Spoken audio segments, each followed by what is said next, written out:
what's going on? Alex and Mike's Second City Sleepers here. On our way to the AEW show. It's their WrestleMania's Windy City Classic, November 29th.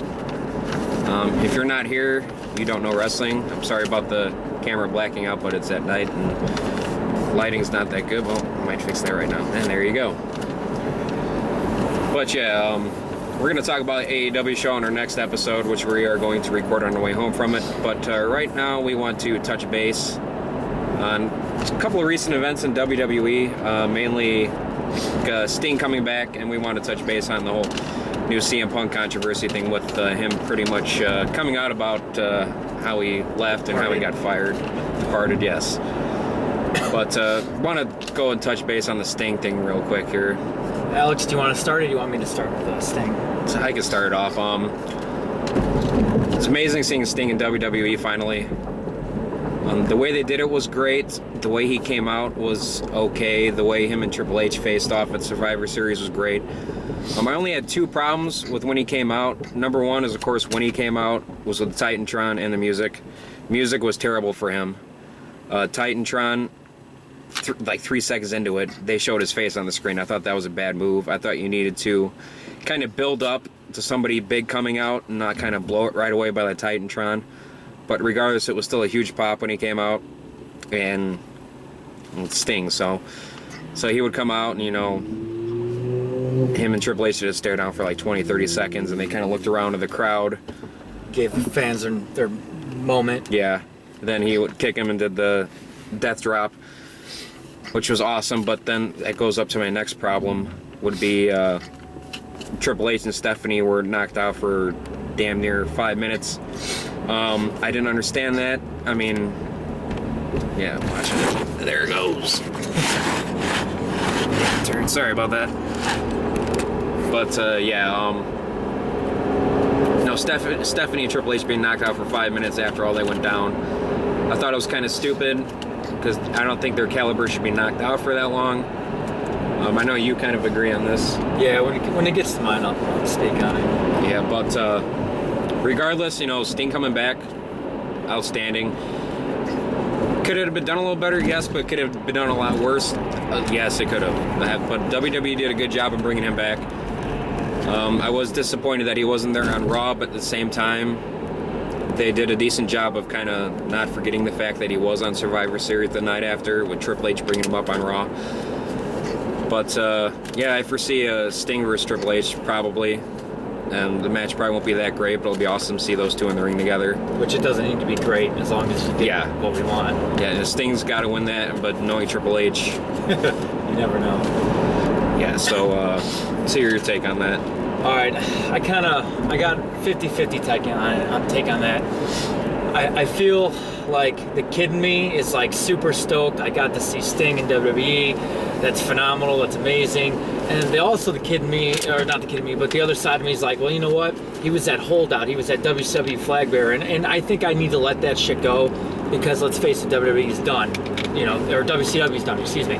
So I should really let that go because that's stupid on my part. I understand that, but that's just me as my fandom for that time of my life in wrestling, which there's no better wrestling to me than that mid-90s Monday Night War, the ECW, the WCW, and then what WWF tried to do and then eventually accomplish in that.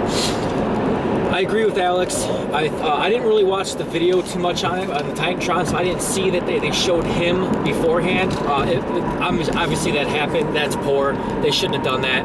The music was horrible. I actually thought it sounded like fucking ravens with the crow cawing. And, I mean, that's another time for another thing about ravens, WWE. But anyways,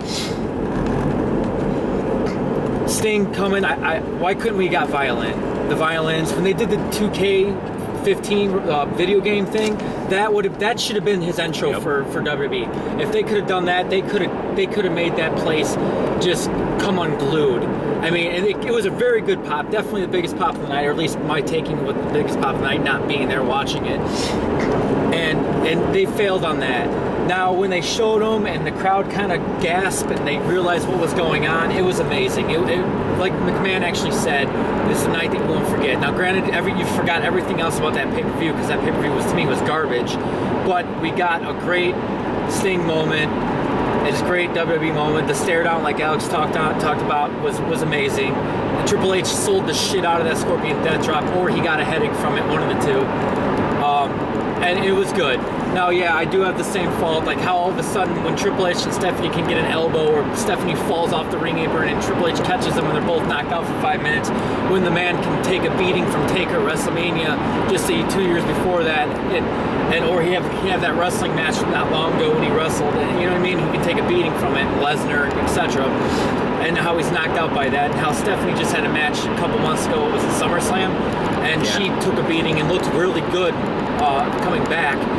You know, it's just those kind of faults that are stupid. And granted, Sting should have the bat. Just personally, he should have the bat. I know having the bat in this PG era, and I know it brings him more of a heel aspect, but you're going up against Triple H and 5 other guys with the 2 Stooges and whoever else was out there, Kane and whatever. Like, he would have needed some self-defense. And a bat poke in the stomach would make me believe Triple H stay down longer for him to grab him in the deathlock and drop him. Makes more sense too. But then again, we're talking about WWE writers here, so they all suck, most of them. But, so I mean, all in all, great for WWE, great for any Sting fan, anybody my age, older, and kids that maybe watch TNA or maybe has watching the network a little bit, seen some WCW Sting stuff. Great. Just the fan was great. I loved it. I hope that they don't ruin Sting. I actually like that he wasn't out there on Raw, because it gives people more of like wanting to see him. It doesn't just blow. They don't out-use Sting before he's, you know, gonna have his big first match, which I think the big first match is gonna be against Triple H. I see that. I mean, they set the pay for it, and maybe they do that at Rumble. Maybe they hold that off to a WrestleMania moment, which then I hope they give to Sting and not let Triple H win. He doesn't need the wins. It would be good for Sting in his career, just for him to have that moment. But that's just personally. You know, so that's kind of my quick feelings on Sting and that appearance in the Survivor Series. If you haven't seen it, it's well worth fast-forwarding everything from Survivor Series to the last 20 minutes and finding that. I don't really want to do a Survivor Series recap. I don't know if we want to do that, but Ziggler, great night, great performance. I was just about to bring that up. I mean, it's about time that they started doing something with him, because he's well underrated, well phenomenal, and I'm glad Ziggler that you got your shot at that and you got the shine, because you really did shine, and Rollins did a great job too. It's nothing against either one of those two. But, you know, so I don't, you know, we can do a recap later. I don't want to really do a recap about it because everyone's probably known and seen it, but all I want to say about Survivor Series was there's been a lot of people that said it was great. A lot of people said it was terrible. My opinion on it is there were half the matches were really good and half the matches were really bad. I mean, there was one, which I'm not going to go into just really quick. There was one Divas tag team match. It was like a triple tag team match. It was actually pretty good for a Divas match. Then you had the other ones, like the Ambrose White. It was really good. It ended well. Then you had like 3 or 4 that were not that good. But to the people that said it was great, I'm not going to say it's the great. I'm not going to say it was bad. It was average good. The reason why people think it's great is because WWE's pay-per-views have sucked so terribly in the past year that something like this would make it look outstanding. I mean, it's true. It's a true statement. To people saying it was great, you know, in their eyes it might have been great. You know, people saying it was really bad, that I would disagree with that more. I don't think it was bad. No, it was bad. But that's the great thing about it. No, it's everybody's opinion. Everybody has their opinion. Right. And people say your opinions don't matter, which whatever. We do this because we feel our opinions matter, and we hope that you enjoy it. You know, whoever wants to listen to this or pass this on, please do. You know, but we're just giving you our opinions. We love wrestling. It's our heart. We don't hate anything that we don't hate WWE. We don't hate TNA. We hate Dixie Carter. Yeah, Dixie Carter, and I'm done with McMahon personally. But you know, and I don't know how people can cheer him. Go read behind the scenes crap of everybody that has ever wrestled for him and is done, and not even leaving on bad terms. I mean, left making money and left on good terms, and it probably is even welcome back. Read the books out there. I'm not going to get into all that, but which is my lead into the CM Punk. Yeah, we're going to talk about that now. CM Punk. obviously we have to state that we're both from the Chicagoland area. We both love Punk. It's one of our favorite wrestlers. I've been following him since IWA Mid-South. I don't know about you. The Ring of Honor stuff. Okay, so yeah. So, you know, I mean... we're following it almost about the same amount. A little bit of TNA crap he did. Well, Which was really good. He was actually really good. He did great stuff with Raven. It was outstanding. And yeah, so I mean, if you can ever go back and find some old TNA, the thing was 05, that it's well worth it. Good stuff. Yeah, you might still have that DVD. I think I might. I'll give it back to you.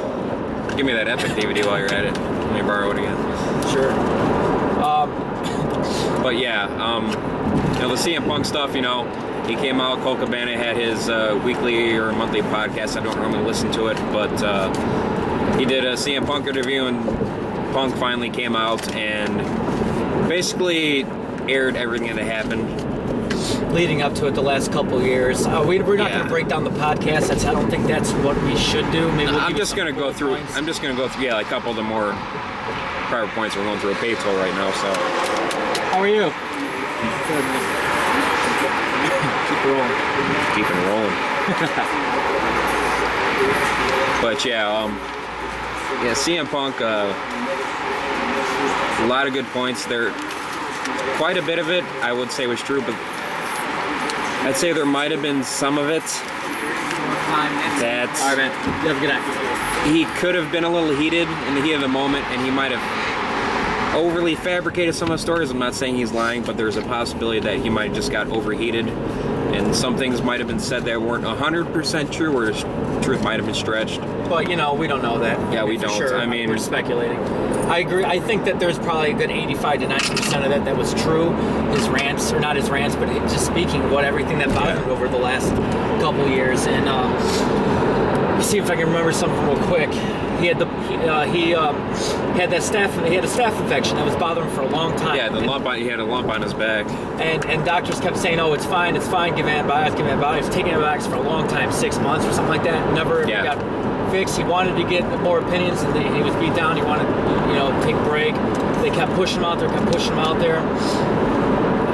Well, long story short, it turned out after he left, he went to see another doctor outside of WWE Universe. His wife, AJ Lee, recommended a doctor. And it turned out he had a bad staph infection, and he could have died at any time, which led to some legal stuff, which he didn't get into, so we're not going to, because obviously we don't know. And, you know, he got his settlement from them, and he's happy, good for him. And, you know, that's just one shitty thing about McMahon and his WWE company, that they don't care about the talent, they care about their money, and that's one thing that burned on him. He lost creative control of his character, which I don't know how much he was supposed to have control of. But it seemed like he was supposed to have more than what they were allowing him to do, and that upset him. But he, despite the bullet, kept doing things. I will have to say he took credit for a lot of the Shield stuff, except he wanted to have Chris Hero in there instead of Roman Reigns, but they chose Reigns over because that's their guy, which fine, whatever, you know. So that's why he did the stuff in the Shield. But Reigns also hurt him, which might have been part of the staph infection or something else with more injuries, and that aggravated him. And not saying anything bad about Reigns, because I personally like Reigns. I think he's still green, he needs to grow, but he's got future in the business for sure, even without being pushed. That's just a little, you know, I don't want to take a shot at Reigns. I'm not trying to do that, because I love all the three members of the Shield, actually. The only thing I actually still watch on TV is anything with Ambrose and Rollins. Ambrose and Rollins, the only thing going on that, but back to the Punk. Yeah, I don't want to get too sidetracked. Yeah, we can do that. You know, he talked about, oh man, fill me in here, I'm listening out some of this stuff, and I just looked over this too. Well, he had the whole thing about getting fired on his wedding day. That's got to be a deal breaker for coming back ever. I mean, for people saying, you know, well, he quit and walked away. I mean, if you were doing something that strenuous, working 365 days a year on the road, having maybe 30 off days a year, 30 or 40 off days a year, busting your ass, putting your body through hell and back, and for people to say that he quits just like a little bitch, I was kind of one of those people that say he quit and walked out on us, but He kind of did. He kind of did. You see, he had a lot of good reasons. Yes, he had a lot of good reasons. I mean, and I don't hold that against him. Everybody has to make decisions in life to better themselves. It just sucked as us as fans, we don't get to see CM Punk anymore. Yeah, I mean, when you're the champion for 4 and Walter Payton 34, Walter Payton 434. That's how you remember that. They're in the Chicago area.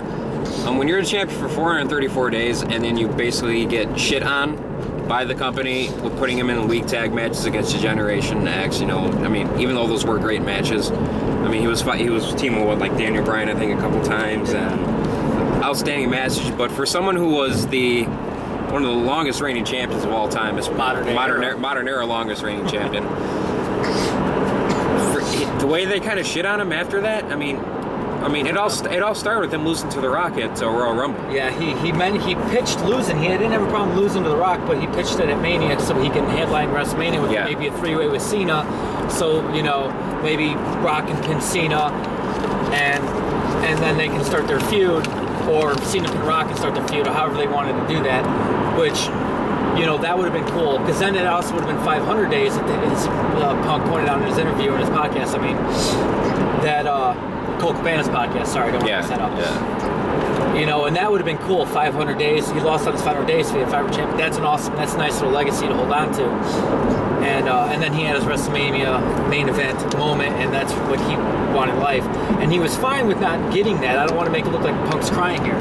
He said he was fine with not getting that moment if McMahon and did not think that he was that caliber of a wrestler to do it. But as he pointed out, he was white effing hot. He sold more merchandise than anybody else, even over Mr. John Cena. And this right here. And he was the hottest thing going, and they ruined it, but they just cared about more of him being the hottest heel and not being the hottest for the company at the time, which he was both, actually. So, just a lot of things, and I'm missing probably 20 more good bullet points here. Unfortunately, like we said, I'm driving, so we don't have anything in front of us. We're doing this on the fly off memory, which I'm making sure the things I'm telling you is what, was in there, not fabricated or my beliefs.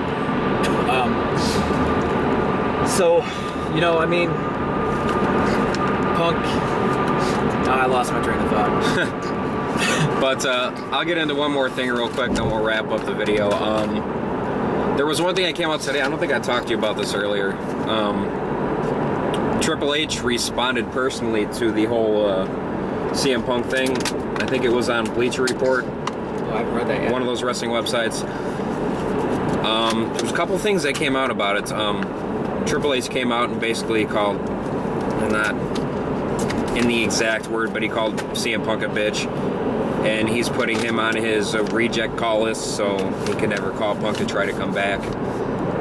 And there was exactly. There's supposedly a rumored text message that went to CM Punk or somebody close to Punk that overheard Triple H states word for word that Triple H is going to hunt down and kill CM Punk one day.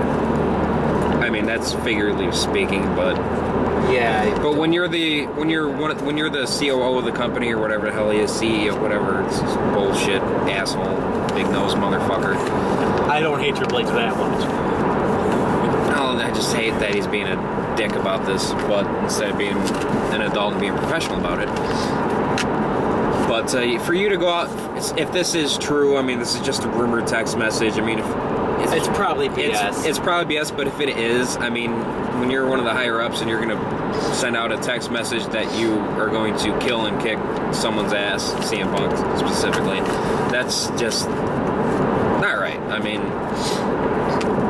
it'd be great for a storyline.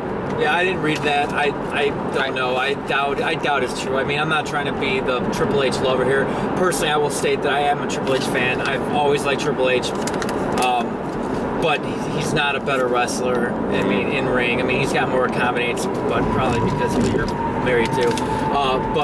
Than Punk. Punk's way better in the ring, and I get that. But he did state that the day Punk. This is one thing I did want to get to. He did state the day that he walked out on that Raw after the Rumble, that he went in there, he vented on McMahon a little bit, told him what he felt. He did it. The interview did end up in Yeah, I remember this one. a hug.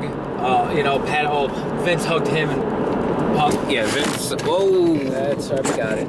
You good? We're good. Yeah, but Vince pretty much patted him on the back and shed a tear and basically said, "You're like family to me," and Triple H kind of gave him both the cold shoulder. Well, no, they shook hands. I don't think it was one of those like. See, I didn't hear the handshake. No, but I heard that it's in the one. ProWrestling.net. It's an app. If you don't have it, Yeah, great app. Great app. ProWrestling.net. They got great writers in there, and I get a lot of my information from them. I do like that app a lot. Pro Wrestling Torch is another one, which is my second favorite, but .net's better. And then, and it did state in there, quoting Punk on Colt Cabana's interview, was that he did shake Triple H's hand as they walked out, but he did note a little bit later in the interview that him and Triple H never really saw eye to eye, and there were a lot of like tension in the room between the two. So obviously those two didn't get along, and never really did, and whatever. But they did walk out, with a handshake and a good luck to you type. Whether they meant it or not, I don't know. Yeah. But that it does need to be said. So Whoa, it's not like where's this traffic coming from? Oh, we got Harlem here anyway. Okay, but wrapping up, do final thoughts. I want to do final thoughts on the whole CM Punk situation. I'm glad we finally got somewhat of closure from him. I mean, I know he kind of left all of us, especially people like me who love the guy and have been following him since day one. Instead of people calling him a bitch and an asshole for the way he left without saying goodbye, I think this was kind of his way of telling the world, this is my goodbye. And granted, it came somewhat close to a year later, probably 8 or 9 months. Yeah. But after the Rumble, so I just hope people kind of respect him a little more for the ones that didn't. It said he's like I said, he's a bitch, asshole, dickhead, whatever. You know what? I'm glad he finally kind of said goodbye in a way. I hope it's closure for everybody, for him, for himself, for his fans, for the wrestling fans in general, even if you didn't really like him, but you're just kind of wanting to know what goes on behind the scene. It's worth checking out that interview so you can hear everything from his mouth, not from ours. Colt Cabana's podcast, you can search that. You can probably find that. He did 2-parters, probably 2 hours long, maybe. So well worth your time if you care. And that was another thing. One last thing, real quick. Triple H was not happy with Colt Cabana either. And he also put him on his no-call list. But I don't like that because what does Colt Cabana have to do anything with CM Punk saying? Colt Cabana is just trying to put someone on a show to help him get viewers and help out a friend. The fact that they may possibly hold a grudge against Colt Cabana for that, or Scotty Goldman. Which is stupid because he is a really good wrestler and he's got a great gimmick if you can stand gimmicks. I'm getting old on the gimmick. Great wrestler, watch him out here all the time. Gimmick. The gimmick is great, especially if you've never seen it or if you've only seen it for the first year. But I've been watching it for a long time, and I personally just want him. Colt, if you can ever hear this or get this tweeted to you or whatever, go back to just being a good wrestler. Do the gimmick stuff when you're paid to do it from little house shows, but when you show up to AEW perhaps, go back to being a wrestler. Go back to being that good damn wrestler that you are. And maybe you get your shot back in TNA or into, TNA's done, but back into WWE or whatever. You get your thing. I hope you do. Final thoughts on Sting. Again, at a 54-year-old man, I think he is now, it's awesome to see him in there. Yep. Stinger, I hope you get your WrestleMania moment, and it's nice to see you back in something that means something on a better platform. And that's not taking a shot at TNA. I personally want TNA to thrive and do better, but I just don't see that happening since Jarrett's doing his own thing. And GFW are going to be the best thing next year. And, with that Lucha Libre thing going on, which is getting mixed. I'm reading mixed reports on it. But, I mean, we do want TNA to survive. It's just Dixie Carter doesn't know what the hell she's doing. So, Dixie, if you ever hear this, come hire us. We'll make your shit better in the writing. Go hire a monkey picking his asshole and make it better. Well, that makes us look horrible now. Thanks. But anyways, good job, Stinger. Punk, thank you. Just thank you for getting it out there. And, good night. Yep. But, random final thought about wrestling. Just random something like a one word, like a quick sentence. Oh, you're talking to me? Yeah. I thought you were giving me one out. Oh shit, I don't have one right now. I'll give you one. I'll give you two after the AEW show. Mine right now. Fuck the anonymous general manager. You know what? I'll second that one. Stupid asses. You finally get rid of the stupid authority thing, which has been overdone. And then, which I didn't mind seeing Triple H and Stephanie because they were doing great work on the mic, especially Stephanie. But, I mean, that needed to be done. But now you put the damn fucking laptop back. Come on, how stupid are you guys? You might as well put Eugene back as general manager. Isn't he in jail? Didn't he rape a bunch of kids or something? Something like that. And I think he's, yeah, don't get Eugene back. That'd be really bad for the PG audience. That'd be good for us probably though in a weird way. Not for me, that's right. Wow. Okay, we're gonna wrap it up there. Anyways, be sure to like and favorite this video. Don't forget to subscribe to us on YouTube. Pass this on to your friends. Yes, pass this around. Let them know that we're trying to put on good stuff here. Hopefully you like our rants and raves and our knowledge. Definitely. And also links to our Facebook and Twitter accounts will be down below there in the description area. Be sure to like and follow all those. Like I said, like, favorite, subscribe to us on YouTube.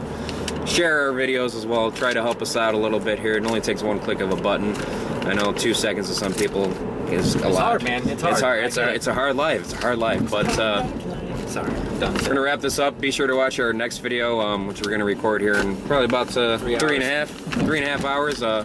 Be coming home. We'll be reviewing our AAW. And check Windy City Classic. AAWrestling.com. Yes. AAWrestling.com. Check out their stuff. They're on Roku, I believe. Yes. No, Matty GTV, which might be on Roku. It's on YouTube. It's on YouTube.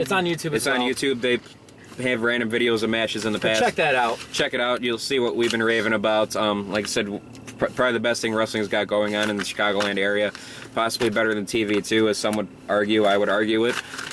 But yeah, I mean, it's gonna be too late for me to tell you guys to come out for this show, but be sure to come out for the next one. We'll tell you next show. Yeah, next video we'll tell you. But yeah, AEW is where it's at right now. If you're missing this, you're missing out on what wrestling is all about. Good stuff. But it's gonna be Second City Sleeper signing out.